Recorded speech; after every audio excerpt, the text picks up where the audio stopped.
So you have the body and the chassis. Then there is a third portion that is critical.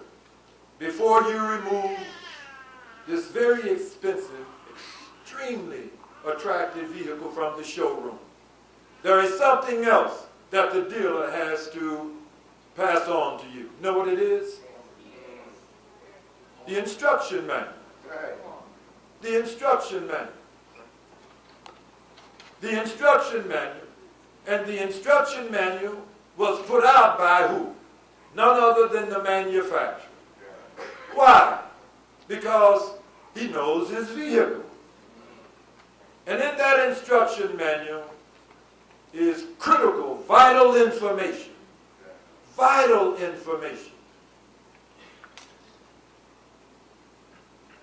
The kind of gas that you're to put in the vehicle, the kind of oil, when to have an oil change, the amount of air to put in the tires, the speed, the heat, and also things to be aware of as indicators if a problem is lurking in the background.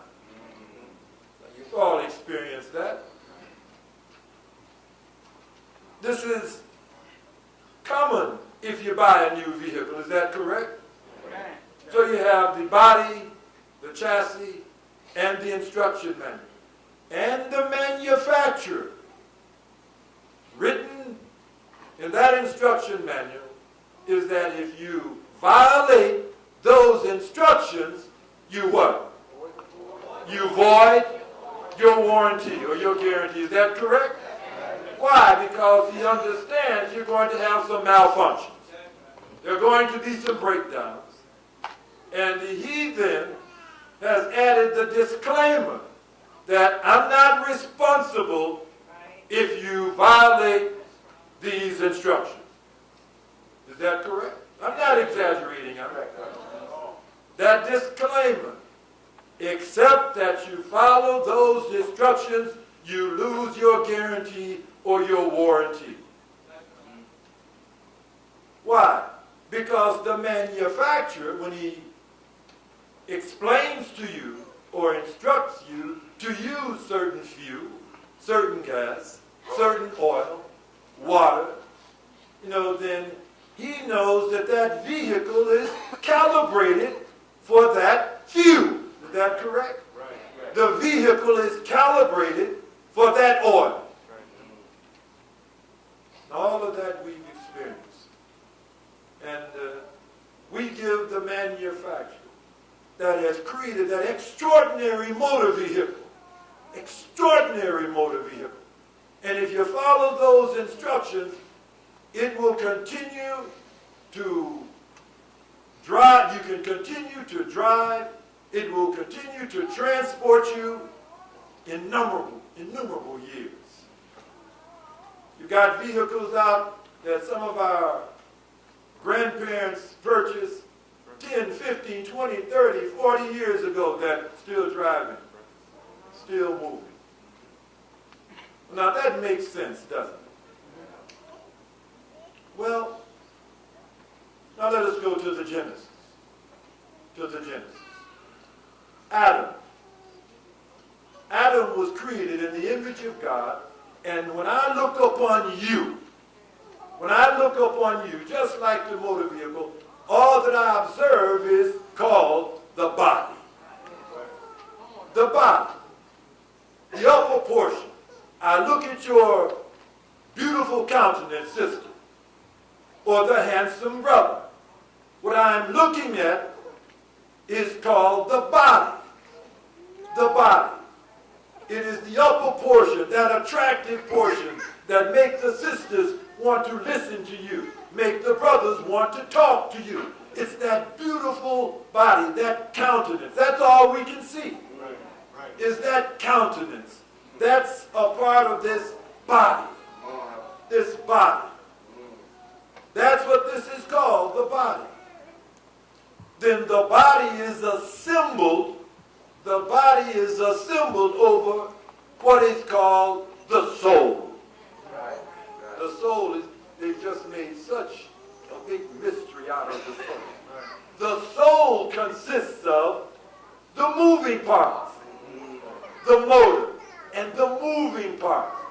That's the soul. But if you took the body off of the soul, it would be like this chassis. You wouldn't be looking at that sister. You wouldn't be looking at that brother.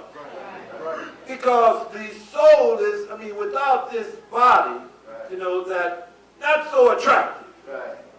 Not so attractive.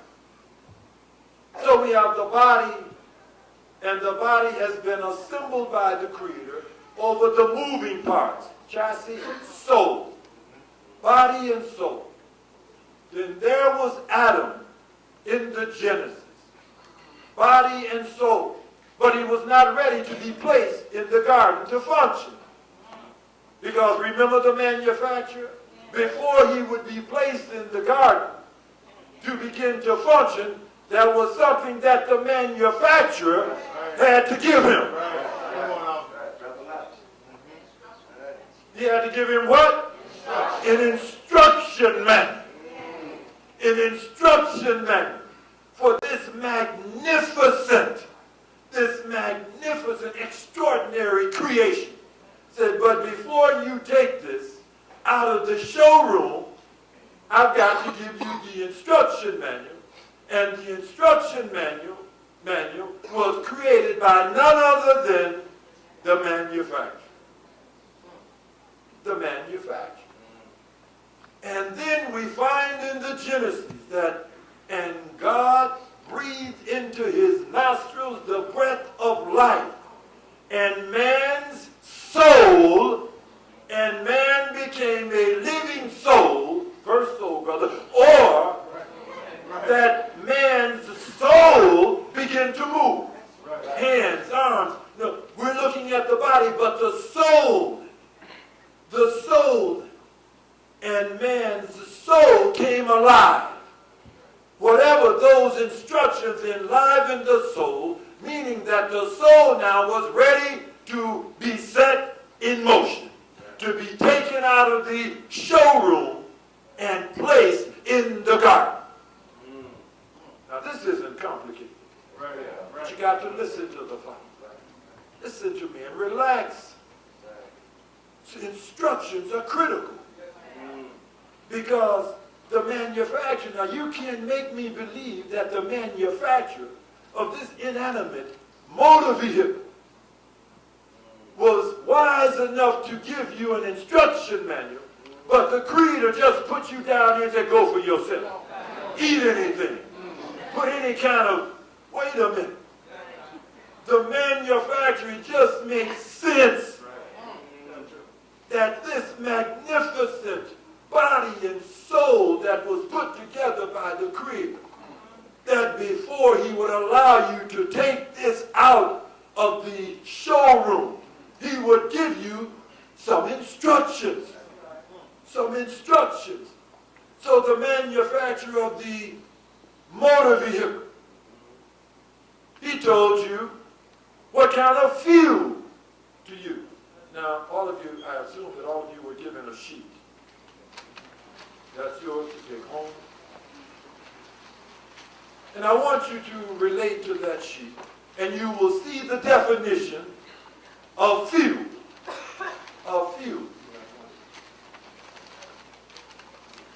The definition of fuel.